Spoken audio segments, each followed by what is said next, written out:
Welcome back, ladies and gentlemen. We're going to carry on with the 101 facts about the Netherlands from 101 Facts. Go check them out, like and subscribe and all that nonsense. But yeah, we're going to jump right back in at number 48. So let's give it a go, shall we? I have slightly changed my setup as well, so we'll see how we're doing. Okay, right, get this show back on the road. Play? No? Steaming to the Middle Ages, the Franks invaded the territory, and by the 800s, the Netherlands was part of Charlemagne's Carolingian Empire. Number 49. After Charlemagne died, the territory was split up by the dukes and counts. The split came with an increasing amount of wealth, as the Netherlands was one of the richest areas in Europe at the time, due to its agricultural trade doing well. Facts. Number 50. In 1555, Charles I of the Habsburg Empire must have been feeling pretty generous, as he gifted the Netherlands to his son Philip II, who was the King of Spain at the time. So I guess, hola, Netherlands! Number 51. In 1558, Philip II needed some money, so William of Orange, who was a wealth stadholder of Holland, persuaded the Estates General to grant Philip a 9-year subsidy.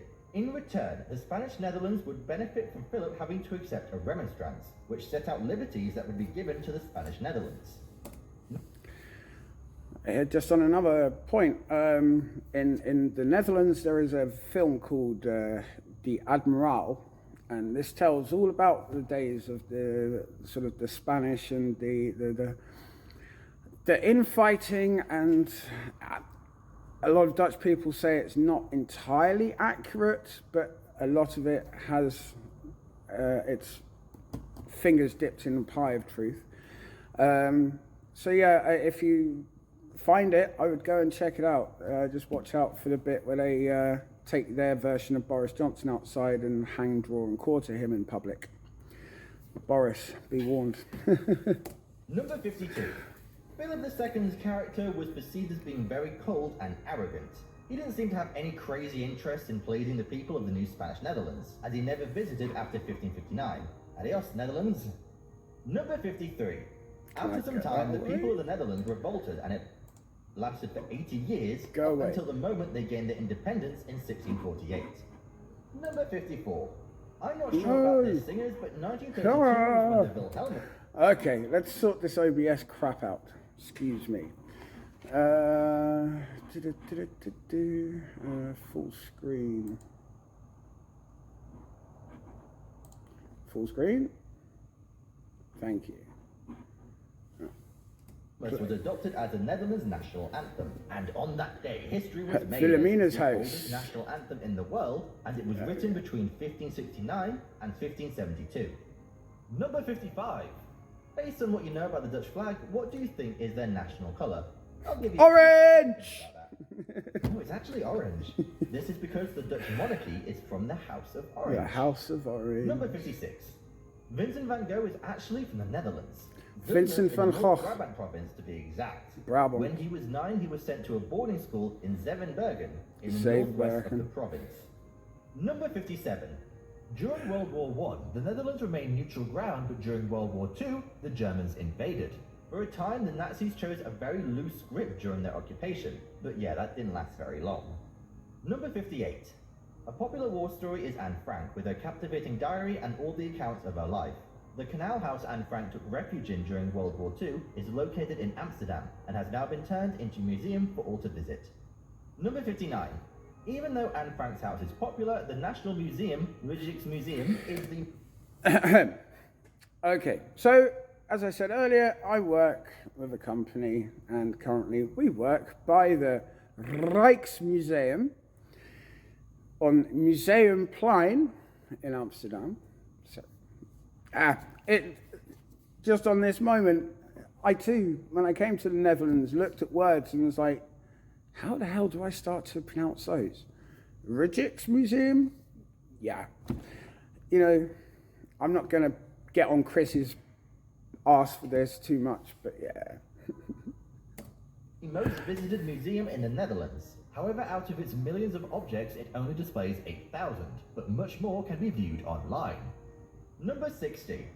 So turns out, them lions that you see on a fair few countries' coat of arms have different names for their poses. I know! You learn something new every day.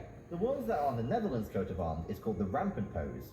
Lions are often used in coat of arms as they symbolize courage, nobility, royalty, strength, stateliness, and valor. Number 61. If you're a fan of gin, I bet you didn't know that it was invented by the Dutch between the 16th and 17th century. Balls. Number 62. Carrots were originally yellow, white, or purple. It was only in the 17th century that they became orange, all because of the Dutch. The Dutch began to cultivate orange carrots as a tribute to William of Orange, who fought for the Dutch independence. Many say that these claims lack enough convincing evidence to be true, so maybe orange carrots came from space. Number 63. Even though we are moving further and further into the digital... You know, I wouldn't put it past our Dutch people. They are a crazy bunch. And I love them to pieces. Thank you for having me here. Age, we still can't forget the past. Remember those weird circles called discs that we used for CDs and DVD players and, you know? Well, they are all Dutch gadgets which started in 1963 by the corporate giant Philips, which originally started making cassettes, then moved on to CDs, DVDs, and finally Blu-ray. Nintendo 64. In order for science to progress, it has a lot of research that has to be done with the use of microscopes to really get up close and personal with all these little organisms. Due to this, we can give some thanks to the Dutch people, as they were the ones who invented the microscope, as the first one was made in Middelburg in the Netherlands. Middelburg, he got that one absolutely right. Now, I will say, the Netherlands is such a small country, and if you want to survive, then you have to put your efforts into things that are going to make a difference. And marine biology and marine architecture, science and extreme architecture, this country does it exceedingly well. And I'm not surprised that the first microscope was invented in Holland. Very, very, very smart people, and they aren't given enough credit for it sometimes. Anyway, move on. Number 65. Speaking about poking your eyes into different things, you may be familiar with Herman Sneller's letter chart, which is what we use for eye tests today. However, we've adopted a modern version. The original eye test by Sneller was developed in 1862 in the Netherlands. Number 66. Dutch scientists were the first physicists to use math formula in their work. By doing this, physicists like Christian Huygens were able to invent things like the pendulum clock and improve the design of telescopes. He also discovered Saturn's moon, Titan. Number 67. Nowadays, many people have a thirst for power, but Queen Beatrix ruled in the Netherlands for around 33 years. Beatrix. And she ended up handing over the throne to her son in 2013, even though she was still alive and well. Due to this, many people went to the streets to pay homage to the former queen. Number 68. Following the change of leadership in the Netherlands, what was previously celebrated as Queen's Day on the 30th of April turned into King's Day. Queen's Day was then changed to the 27th of April, or the 26th if the 27th is a Sunday. Number 69. April. Yeah, that'll do. You may have thought that you haven't met a royal before, so you'll be surprised to know that the Dutch king, Willem-Alexander, used to fly as a co-pilot for KLM Royal Dutch Airlines for 2 decades. This is hilarious. Who knows, you may have had the privilege of experiencing a royal flight. Number 70. Do we have any Dutch babies in the building? According to data collected from the World Health Organization, in 2019, the average Netherlands male life expectancy from birth was 80.4, and the female is 83.15. Pretty freaking high! Number 71. When you think about having a baby, you probably picture yourself screaming in a hospital, going through crazy amounts of pain, or maybe Bohemian Rhapsody. On the other hand, in the Netherlands, 1 in 8 babies are born right at home. Dutch women must have a ridiculously high pain tolerance. Number 72. The Netherlands is the second largest beer exporter in the world. In 2019, the Netherlands exported 13.7 million hectoliters of beer. Kolsch. That's almost 2 billion euros worth of beer. Get the beer bong, I'll get started. Number 73. The Netherlands are so incredibly beer friendly that they service the beverage in McDonald's, being alongside Germany. Really? Where are my fellow Dutchies at? Can you help me confirm this one? I can't remember the last time I was in a random McDonald's and I could still get a beer inside there. So I think this fact might be a falsehood. But There may be 1 or 2 McDonald's around the country that you can get it in. If you know which ones they are, please let me know down below. Nice.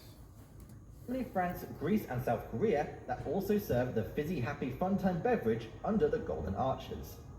Number 74. Dutch people like their cheese, and that statement might even be an understatement. On average, Dutch people consume 14.3 kilos of cheese per person per year, which is roughly 41,000 calories. That is if we're just talking about Gouda, which is the most popular cheese in the Netherlands. Gouda, kaas. And we have much more than that. We have Maasdam, we have Jong Belegten, Oud Amsterdam, Pieterkaas, Gerabste kaas. Trust me, we like it, and we love it gesmolten. Netherlands. Number 75. The Dutch's interest in cheese has stood the test of time, as cheese has been made in the Netherlands since 400 AD. I'd imagine there still isn't cheese rocking around from that time, but I also can't prove that there isn't. There probably is. Number 76. Some more cheese history is that the Netherlands has cheese markets that are older than 300 years old. Due to this, top-selling cheeses can be found throughout Alkmaar, Gouda, and Woerden markets. Number 77. Woerden. If you're a fan of pork, you may have munched through thousands of different bacon strips without realizing that 70% of the world's bacon comes from the Netherlands. I, as a British guy, love my back bacon from my English breakfast. However, I can't find it that often. I have to wait for Lidl to have English week, and then I can get some back bacon and some cheddar, or I have to pay vast amounts of money to have it done. And it just doesn't sizzle, and it gets so much smaller over here, the Dutch version. So yeah, I don't know what it is you do to your export bacon, Dutchies, but can I have some over here, please? Thank you. Number 78. In the Netherlands, they consume close to 32 million kilos of licorice every year. So the Dutch dentists must be very pleased with the constant stream of customers they get. Also based on the Netherlands population, that is roughly 2,000 grams per person per year. Number 79. Drop. Don't get me started on drop. Yeah, this oat soup, yeah, it's about my limit, but this salmiak, extra salty, oh, no, there's a few things that I can't do, and that's. But who knows, maybe we'll do some taste testing on this channel down the line and see what we can, we'll see what things can make me sick. We all have our fix to keep going in this world, and for Dutch, it's coffee. In the Netherlands, the Dutch drink more than 140 litres of coffee a year, which is equivalent to around 3.2 cups a day. 3.2 cups a day. Okay. Quick. In the Netherlands, this is a cup. Typically, if I pour a coffee out, it might come to here. Me being a British guy, no, I'm not going to endorse Starbucks. But yeah, this is my mug. I can fit 2 or 3 of these in here at one go. And I might drink 3 or 4 of these in a day. There's a good reason why my heart's not feeling so good at the moment. This makes the Netherlands one of the world's biggest coffee consumers. Number 80. The Netherlands is rich in a number of natural resources, including natural gas, petroleum, limestone, sand, salt, and a number of agricultural products. For this reason, it's not a surprise that it makes a lot of money through exports. But how much in the world dollars does it cost? Well, it was estimated in 2017 that it made $555.6 billion from exports. Number 81. The Netherlands is the 3rd largest agricultural exporter in the world after China and the US, which is an amazing achievement considering the size of its population. Yeah. Number 82. The Dutch are the tallest people in the world. The average height is approximately 175.62 centimeters. And I'm not that tall. compared to their 80 kilogram average weight, it begs the question, what in the world are they eating over there? Number 83. The Netherlands has the largest amount of people that work part-time in comparison to any other country in the EU. In the Netherlands, close to 27% of men and 77% of women work less than 36 hours a week. Number 84. Most of the time you might just come across your mate and just wave, hello. In the Netherlands, it's normal for Dutch people to greet one another with 3 kisses. So as a foreigner, if you mess up the first 2 kisses, 3rd time's the charm. Number 85. Around And always start on the left. Souvenir clogs are created in the Netherlands every year. Clogs were worn regularly in medieval times, but now most people just purchase them for display purposes. As I guess that... You might not see so many people actually sporting clogs on a daily basis in big cities.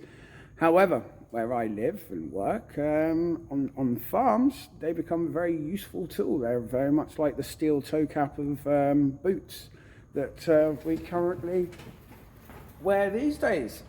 So yeah, although they look funny and they have a funny sounding name, actually very, very safe and very comfortable.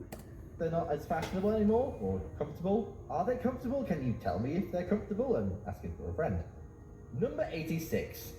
Many countries are developing efforts to be more green nowadays, but the Netherlands seem to have been on that route for a while, as its wind power generation accounted for over 11% of the country's energy consumption in 2020.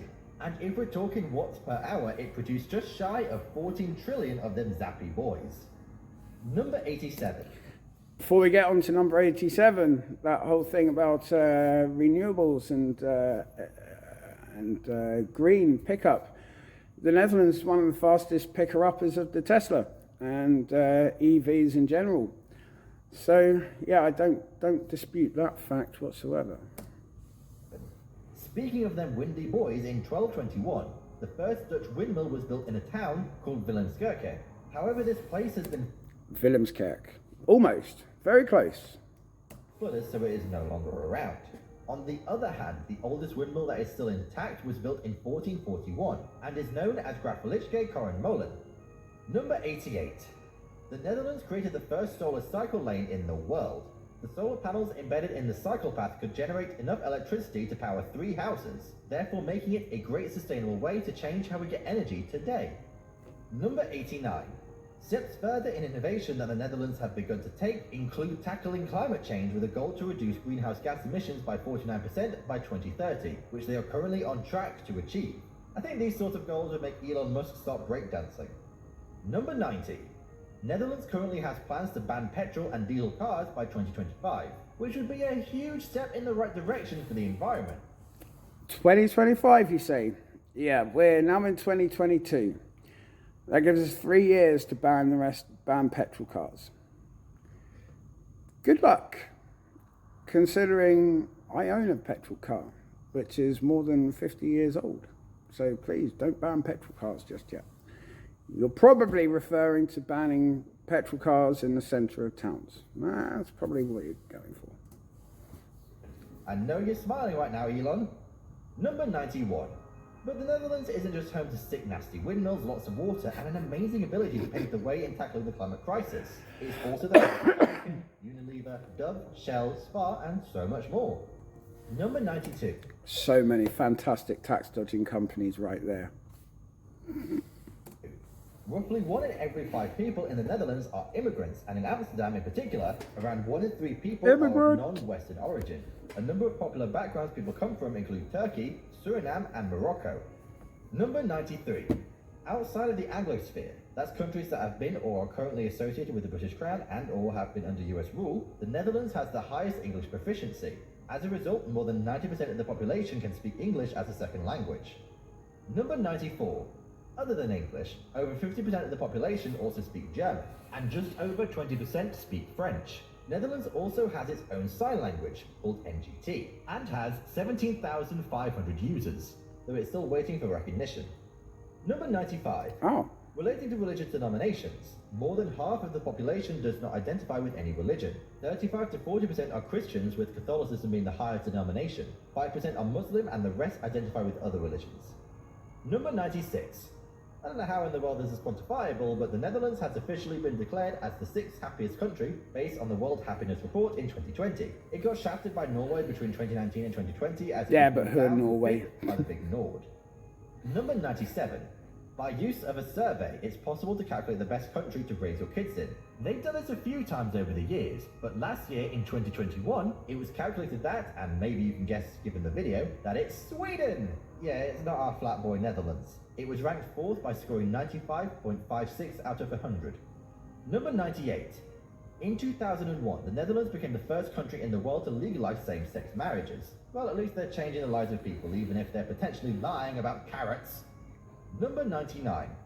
Some people want equality while others want equity, but what we can all agree on is that fair trade is needed. In 1988, the Dutch invented the first fair trade label, so it's official, the Dutch are certified innovators and the Netherlands is the home of greatness. Number 100.